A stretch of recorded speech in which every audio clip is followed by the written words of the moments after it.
Olá, eu sou Isabela Dáurea e este é o conteúdo que eu preparei para a apresentação individual da matéria de Tecnologia de Computação Gráfica. Hoje eu vou falar um pouquinho sobre os Geometry Nodes, que são uma ferramenta de modelagem do software Blender.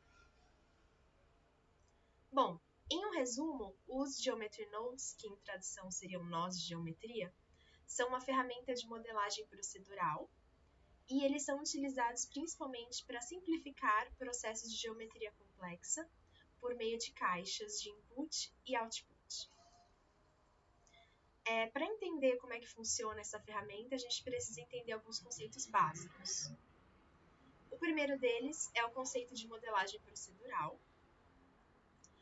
A modelagem procedural é aquela que é gerada algoritmicamente, ou seja, ela é basicamente criada por meio de código, ela não é uma modelagem feita manualmente.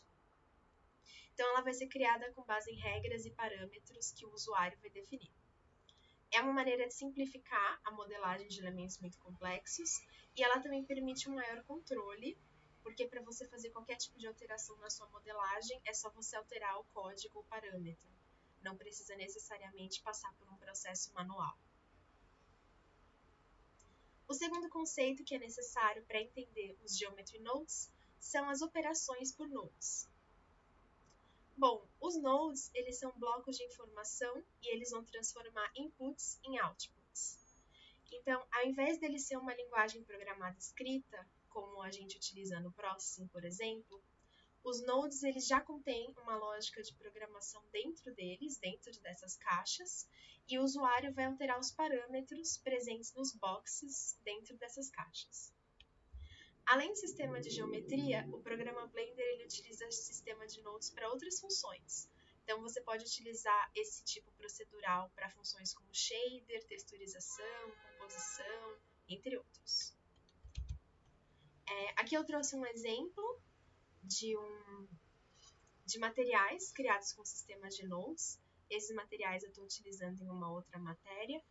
Então, aqui, como vocês podem observar, a gente consegue criar materiais com características complexas. Então, nesse exemplo, são dois materiais que imitam um vidro, né? Seria um tipo de vidro.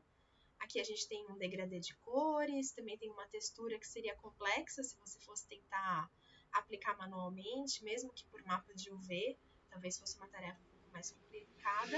Mas por meio dos nodes, que é essa imagem à direita, os blocos, né, de informação, você consegue esse resultado de uma maneira muito mais simples, muito mais rápida, e qualquer alteração que eu precise efetivar, eu posso simplesmente modificar os parâmetros ou os nodes em si. Então, aqui tem um close do sistema de nodes para uma parte, né, do sistema de nodes que eu utilizei para esse material aqui à esquerda, que é um vidro, ele possui essa textura um pouco como se ele tivesse quebrado, né? E os nodes eles podem produzir textura, variação de cor, controlar reflexão de luz, enfim, esses nodes de material, né? Todos os aspectos do material você consegue por meio dessas caixas. Então aqui a gente pode observar que existe uma caixa de cor, existe essa principal, que ela é basicamente uma caixa básica para todos os materiais, você vai ter as definições básicas do material, se ele é metálico, brilho, o índice de refração, enfim. E o que você acaba fazendo é conectando um node ao outro e alterando os parâmetros dentro deles. Bom, existem algumas vantagens e desvantagens em utilizar os Geometry Nodes. As vantagens. É uma simplificação de processo, então você não precisa fazer tudo manualmente. É uma modelagem não destrutiva, isso é algo muito interessante, porque o Geometry Node, ele ocorre da seguinte maneira. Você tem o input da geometria básica que você criou ali no programa, depois você tem os Geometry Nodes e, por fim, o output. Ele fica nesse processo, né? Nessa metade de processo. Ele não está alterando aquela primeira geometria que você criou. Então, qualquer alteração que você precise fazer ou qualquer coisa que você não queira mais no seu projeto, queira descartar, não precisa fazer outro processo de modelagem. Você pode só alterar o parâmetro ou simplesmente desconectar os nodes, por exemplo. Eles são reutilizáveis, então eu posso utilizar num projeto, depois passar para outro arquivo, utilizar em outra geometria. Tem integração com outras ferramentas, eu posso criar animação com os Geometry Nodes. Permite experimentação, principalmente por ele não ser destrutivo, por ele ter uma simplificação. E uma coisa bacana também é que em processos randômicos eu posso experimentar bastante com variação de seed. Então eu posso ir variando a minha seed e criar várias variantes, né, de uma mesma geometria. As desvantagens é que existe uma curva de aprendizagem, como qualquer ferramenta. É necessária uma organização. Vou voltar aqui. Aqui, como vocês podem ver, não é um material tão complexo, mas num primeiro momento, se você não está familiarizado, ele pode causar um pouco de estranhamento, principalmente pela organização, né? Acabam sendo muitos blocos, muitas linhas se interligando, pode virar um pouquinho uma bagunça, então é necessário ter esse senso. Existe uma limitação procedural, não é todos os processos que você vai conseguir fazer a partir desse meio de montagem, né? Algumas coisas terão que ser manualmente. Depende também da versão do Blender.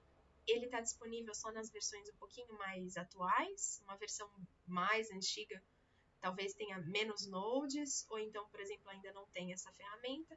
E o suporte da máquina não é todo o processo procedural que um computador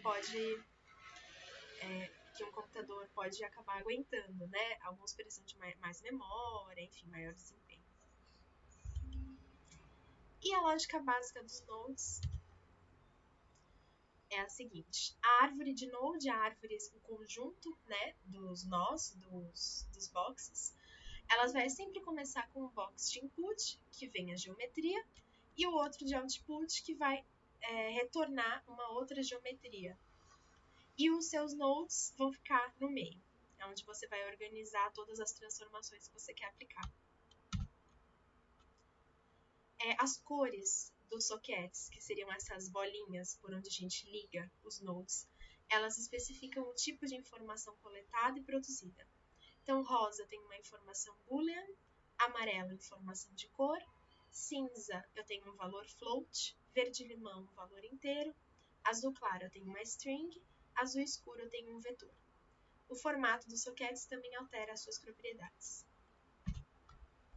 Alguns sockets só vão aceitar um input, enquanto outros aceitam múltiplos inputs.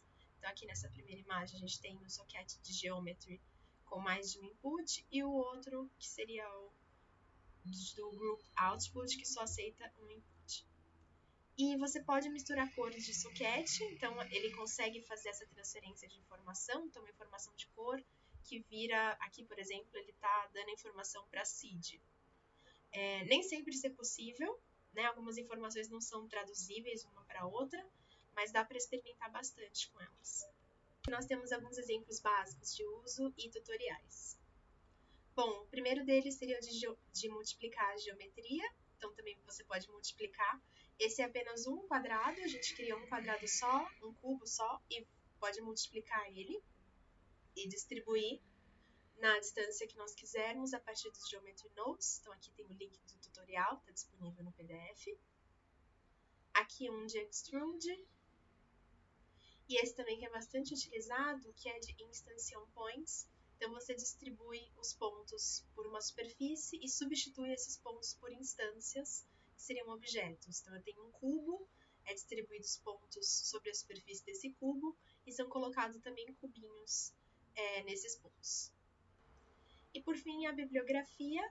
A maior parte dessas informações vieram ou de uma documentação do Blender ou do canal do próprio Blender, mas tem também algumas outras fontes. E é isso, muito obrigada!